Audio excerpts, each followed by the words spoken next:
Okay, let's take a look at a problem. An object possessing an excess of 6.0 times 10 to the 6 electrons has what net charge? Okay, so let's look for a conversion factor, and if you're in the AP Physics 1 class, you're going to look on your reference table. We'll take a look at that now, and then we'll also take a look at the Regents reference table. Okay, so we see that the charge on an electron right over here is, and of course I'm not able to write. Okay, so here's what I've done. I've showed a portion of the AP equation sheet as well as the Regents. And so on the equation sheet, you can see right over here, the electron charge is 1.6 times 10 to the minus 19th coulombs. That is the charge on one electron. And on the Regents, they don't call it an electron, they call it an elementary charge. An elementary charge can be an electron or a proton, has the same charge, 1.6 times 10 to the minus 19 coulombs. If you recall in one of the screencasts, we identified 1 coulomb as being equal to 6.25 times 10 to the 18th elementary charges. So actually, these two values are the inverse of each other. Okay, so let's work the problem. Alright, so we have 6.0 times 10 to the 6 electrons. We'll just symbolize that with E for elementary charges. And the conversion factor is, okay, 1 elementary charge is going to be negative 1.6 times 10 to the minus 19 coulombs. Had it been a proton, then we would have used positive 1.6 times 10 to the minus 19 coulombs. So the only difference between the proton and the electron in terms of the charge is the magnitude. So these cancel out, and you're left with, try something here. I can move this. Nope, I can't. Alright, so you get negative 9.6 times 10 to the minus 13 coulombs. Right, so that's the charge in coulombs on this many electrons. Right, and whatever your answer is, they have to be multiples of 1.6 times 10 to the minus 19th, because the charge is quantized. You can't break up a charge into smaller units than that. Okay, so that takes care of that problem. Okay, here's a more complex problem. The centers of two small charged particles are separated by a distance of 1.2 times 10 to the minus 4 meters.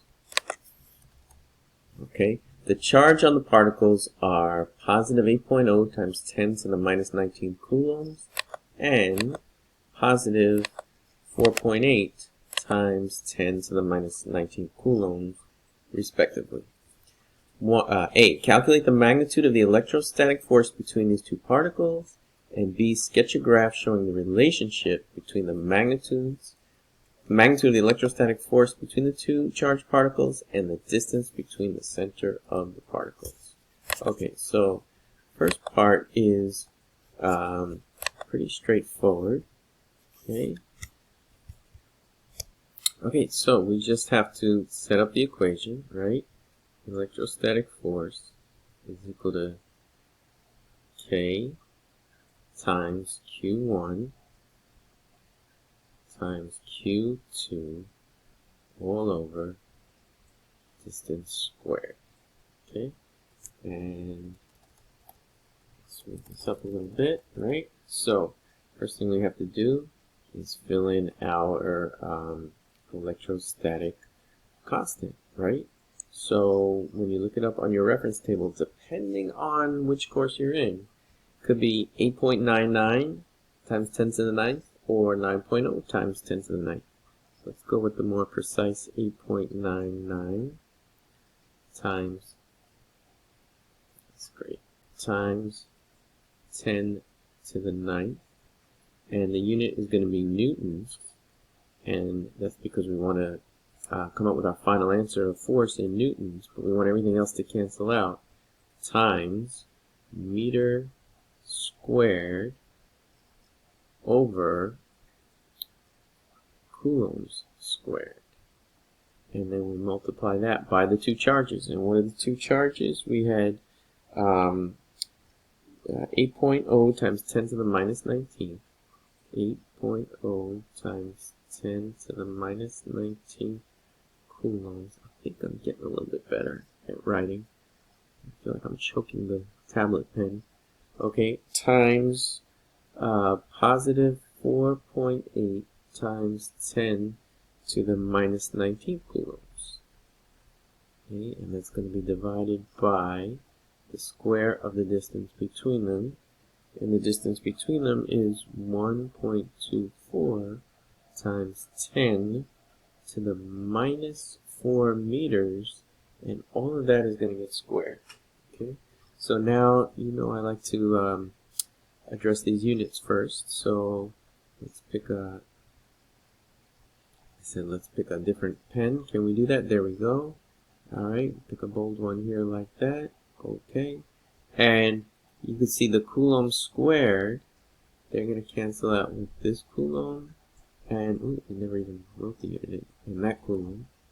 And then this is meter squared when we actually square what's in the parentheses. So meter squared will cancel out with this meter squared, and we'll be left with unit, with the unit of newtons. Okay. Now remember the numbers inside the parentheses still have to be squared, right?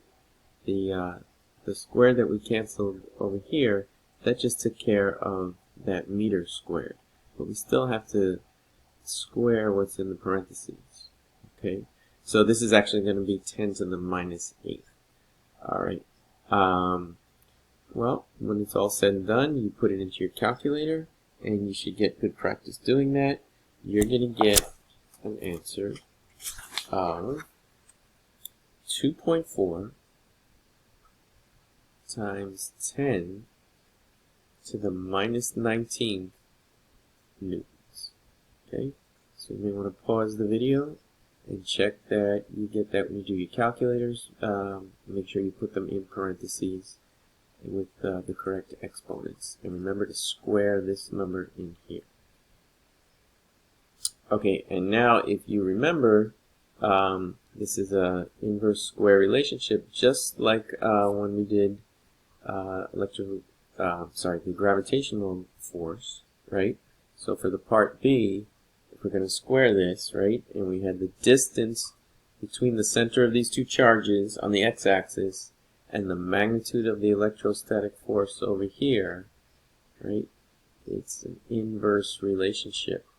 As the distance gets greater, the electrostatic force gets weaker. Okay, but it's not a linear relationship. Okay, if it was a linear relationship, it would look more like this.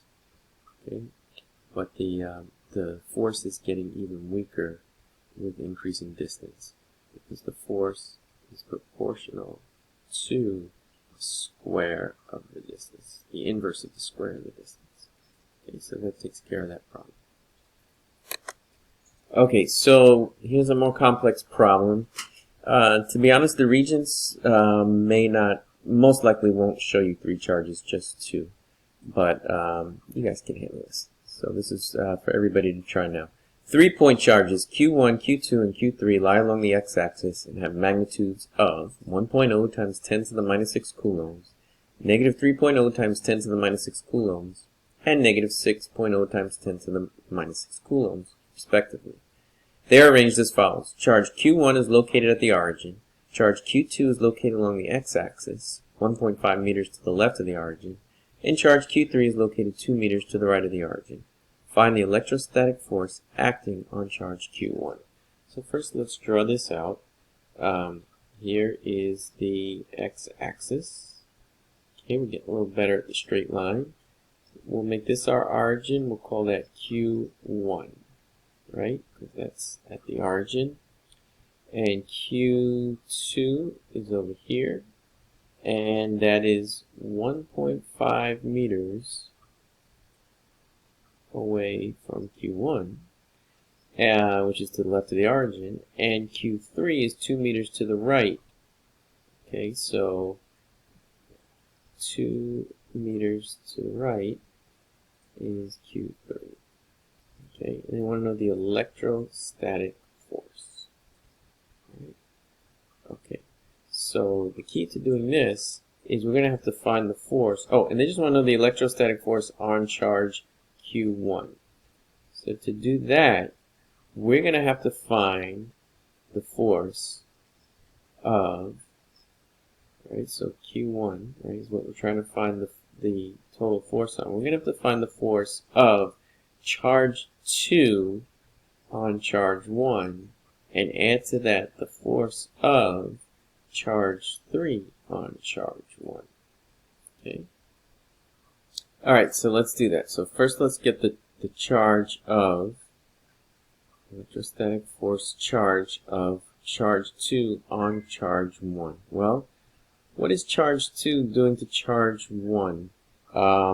If you recall, charge 2 was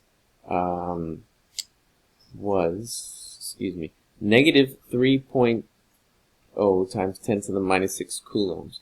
I'm just going to indicate that that is charge 2, that it was a negative charge. Charge 1 was positive 1 times 10 to the minus 6 coulombs, so that is positive. And charge 3, negative 6.0 times 10 to the minus 6 coulombs, so that's a negative charge. So what is charge 2 doing to charge 1? It's pulling it this way, right? It's attracting it. Okay, so we'll say that overall, since it's going to the left, that's going to be negative, right? So the direction is going to be negative, right? And then we have, for the equation, we have K constant times Q1 times Q2, right? Those are the two charges. And actually, when you go to multiply those and you substitute, it is not, that doesn't look like a Q. Let's just fix that real quick. Okay. All right. That, you don't have to put the positive and negative signs there. The negative is to show you that the force on it is going to the left. So when we combine them over here, it'll be a negative value. And then we're going to divide that by,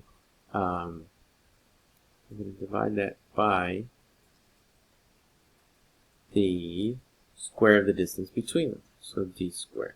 Okay, so we're going to get negative 8.99 times 10 to the 9th Newton times meter squared times Coulomb squared, okay, over, alright, Q1, which is 1.0 times 10 to the minus 6 coulombs. Jeez, this is a mess.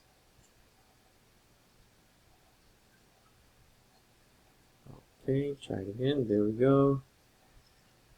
Oh, boy.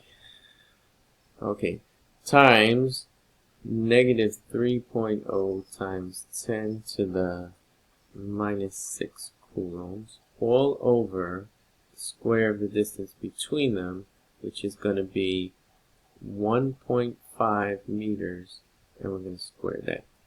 Okay, we'll pause and we'll get the calculation.